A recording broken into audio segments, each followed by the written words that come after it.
Nuestra vida cotidiana transcurre entre conversaciones, y siendo precisamente las conversaciones que generan confianza el tema de mis investigaciones, he querido empezar compartiéndoles una de las conversaciones que sembró en mí ese interés. Para eso voy a pedirles que me acompañen al pasado, cuando era una niña que desde tercero de primaria participaba en las clases de música y en las presentaciones de flauta dulce. Ahí me pueden ver un poquito más bajita del que soy ahora. Pero en quinto de primaria tomé una decisión difícil y dolorosa. Decidí dejar de asistir a los ensayos cuando descubrí que por más que lo intentaba, nunca lograría ejecutar un do en la flauta. Así que dejé de ir y después de faltar a varias sesiones, una mañana mi profesor de música llegó al salón pidiéndole a mi coordinador que me permitiera salir porque él necesitaba conversar conmigo. Yo caminé un poco nerviosa, me iría a regañar, me hizo varias preguntas, pero por el tono de su voz y por su expresión no verbal, avancé, dije, hay seguridad. Y llegó un momento en el que me dijo, Fanny, tú y yo sabemos por qué no has vuelto, pero quiero que miremos con claridad. De toda la partitura, ese do grave solo corresponde a una nota negra, muy cortita. La podrías dejar pasar y continuar ejecutando. ¿Qué tal si lo pruebas? Yo me imagino que a ti te hacen falta los ensayos. ¿Te hacen falta los ensayos, Fanny? Sí, claro, me hacen falta los ensayos. ¿Y cómo no? Si al final de los ensayos, miren esa escena de libertad, de alegría, de música orquestada por ese profesor. Cerró diciéndome, ¿qué tal si buscamos una solución juntos? Vuelve, pon en prueba lo que te digo y tomamos una decisión. ¿Estás de acuerdo? Yo le dije, sí, claro, estoy de acuerdo. En ese momento yo no podía nombrarlo, pero experimenté que una conversación transforma un destino. Afortunadamente, en este caso, para bien, porque podría ser para mal. Hoy, en esa breve charla con mi profesor, identifico esas fuerzas que se convertirían en el corazón de lo que hoy es mi trabajo y que estoy nombrando algoritmo humano. Se trata de una fórmula compuesta por 3 pautas que empiezan por la letra C y que sumadas dan como resultado la gran C. Ya verán. Conciencia más claridad más conexión da como resultado confianza. Esa confianza que me devolvió la música en mi niñez, que me hizo creer en mí, creer en que la comunicación cambia vidas y que me llevó precisamente a estudiar comunicación desde mis 16 años y poner la comunicación al servicio de algo esencial, la transformación. He tenido la oportunidad de trabajar con niños, con niñas, con jóvenes, con comunidades, con empresas y en todos los contextos siempre llego a la misma conclusión. De la calidad de nuestras conversaciones depende la calidad de nuestras relaciones y de eso depende la calidad de nuestro presente y de nuestro futuro. Pero quiero hacerles una pregunta. ¿Alguien aquí en algún momento de sus vidas ha vivido una situación difícil, triste, dolorosa por causa de una conversación mal gestionada o por una conversación que no hemos podido sostener? ¿Alguien en algún momento de su vida?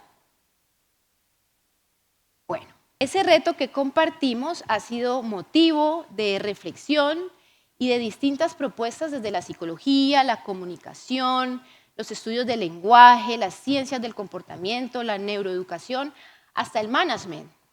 Pero a ese reto hoy se le suma un desafío enorme, y es que el escenario de nuestras conversaciones se ha transformado. Ahora no solo conversamos así, sino que conversamos entre redes, pantallas y algoritmos digitales que han capturado nuestra atención y que puede llevarnos a encerrarnos en burbujas con quienes piensan igual que nosotros.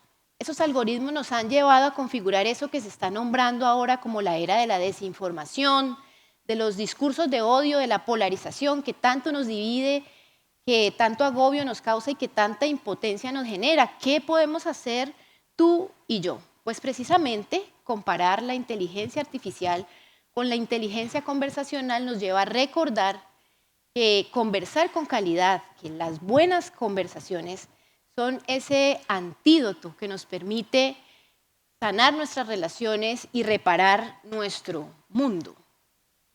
Así que volvamos a la fórmula. Esas pautas estuvieron presentes en esa conversación que tuve con mi profesor de música y han estado presentes en las investigaciones que he tenido la oportunidad de realizar, como se los voy a compartir. Entonces, conciencia conversacional. La conciencia conversacional nos invita a mirar hacia adentro antes de ir hacia el otro para conversar. Porque mientras los algoritmos digitales responden automáticamente, nosotros tenemos la capacidad de ir hacia adentro y revisar nuestro propio código antes de conversar con otros. Esta, entonces, hacer conciencia, es la primera función esencialmente humana. Un ejemplo de la conciencia conversacional en acción lo viví en Santander de Quilichao, en el norte del Cauca, en Colombia, en donde los jóvenes de dos instituciones educativas se enfrentaban violentamente. En una de esas instituciones había un pequeño comité de convivencia y con esos adolescentes asumimos el reto de investigar cómo procurar ese encuentro. Así les invitamos a quienes se enfrentaban a ir hacia adentro y abandonar el rol de enemigos y buscar un rol distinto para encontrarse, para llegar a la conversación. De esa forma, en ese comité de convivencia nació la campaña Tengo Ganas, que en conversatorios juveniles se fue llenando de nuevas intenciones. Tengo ganas de pedir perdón, tengo ganas de ofrecer disculpas, tengo ganas de conocernos mejor. Esa campaña se convirtió en una metodología conversacional y luego en una fundación, la Fundación Tengo Ganas. Desde un comienzo en ese comité de convivencia, ustedes me pueden ver ahí hace casi 20 años, al lado mío, un joven adolescente que rápidamente se convirtió en tremendo educomunicador. Hoy en día se le dice a eso influencer.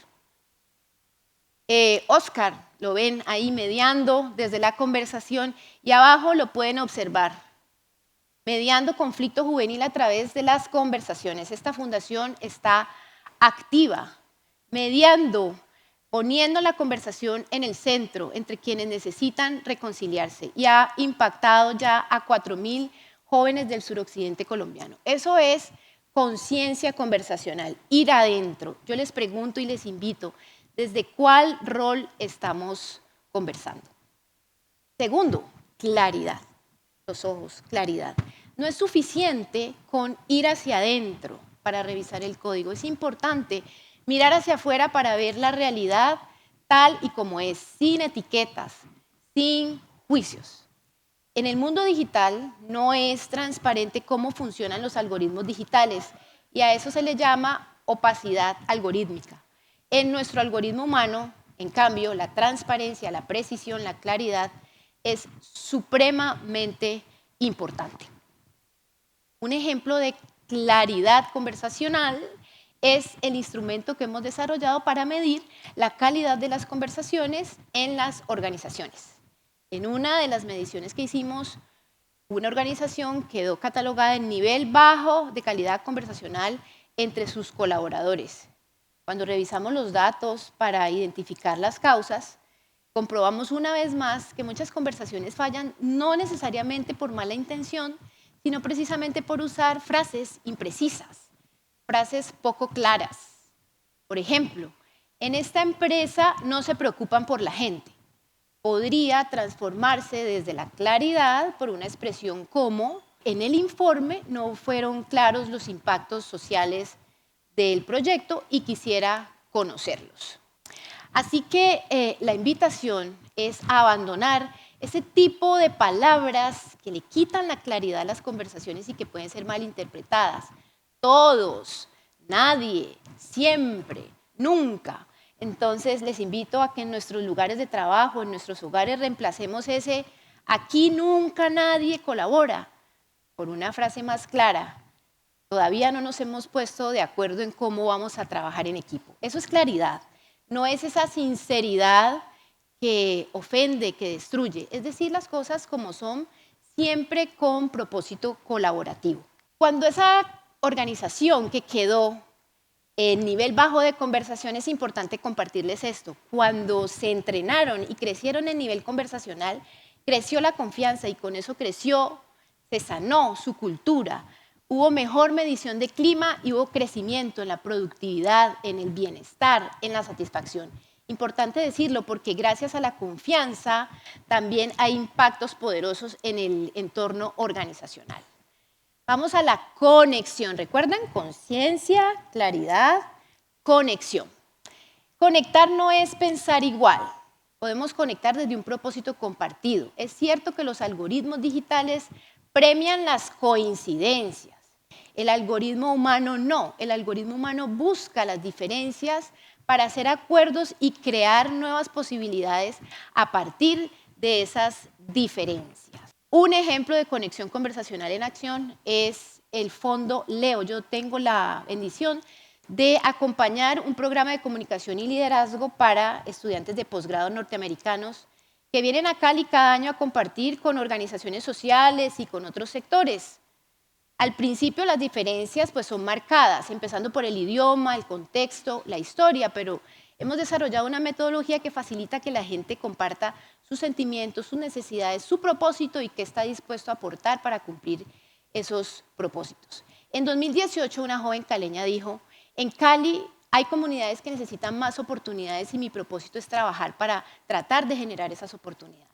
Un estudiante norteamericano de ese grupo, y que los pueden ver en esta foto grupal, ahí se ve la joven caleña, y un estudiante norteamericano de posgrado dijo: yo necesito que mi formación académica y que mi experiencia profesional tenga más sentido y estoy dispuesto a unirme a otras personas para lograrlo.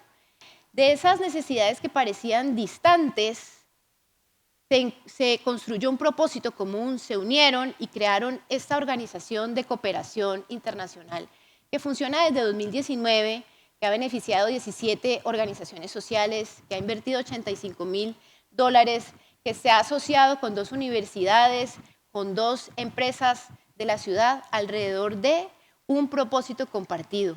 Este fondo ha sembrado las semillas de una red a la que están muy invitados, muy invitadas, la red Conversapaz. Ahí confluimos personas que creemos que desde la diferencia podemos hacer acuerdos. Volvamos a esta fórmula. Mi profesor fue consciente porque decidió, miró hacia adentro y dijo: no voy a asumir el rol del profesor que simplemente enseña e instruye, sino que quiso ser el profesor que acompaña y que comprende. Claridad, porque me hizo ver que ese do grave era una negra en toda la partitura. Conexión, porque me llevó al propósito compartido con mis compañeros, con él, la música, y me presentó una propuesta viable, alcanzable. Eso creó confianza. Ojalá que ustedes, si a alguno de ustedes le hizo sentido esto, me encantaría y cumpliría mi propósito si se aprenden esta fórmula y quisieran llevarla a la práctica. Esta conversación la tuve a los 9 años, me convertí en profesora universitaria, investigadora. Igual, después de muchos años, entré a un salón de clase a facilitar la sesión y, oh sorpresa, entre los estudiantes resaltaba la cara de ese profesor que me enseñó música a los 9 años. Ningún algoritmo, por más inteligente que sea, podría programar esa trayectoria. Lo había dejado de ver hacía muchísimos años y lo vi ahí, decidió estudiar comunicación. ¿Quién iba a pensar que después de tantos años ese profesor de música me iba a acompañar junto a mi hija a lanzar un libro que escribimos precisamente sobre cómo las conversaciones nos ayudan a enfrentar los temores como la oscuridad? Así que yo les deseo muchísima conversación en sus vidas, porque entre más conversación, más confianza, y esto se vuelve un círculo virtuoso que debería sostener toda relación. Yo les deseo muchísima conversación, muchísima confianza, muchísima música en sus vidas, porque nuestro presente y nuestro futuro no necesita más programación, necesita más conversación. Gracias.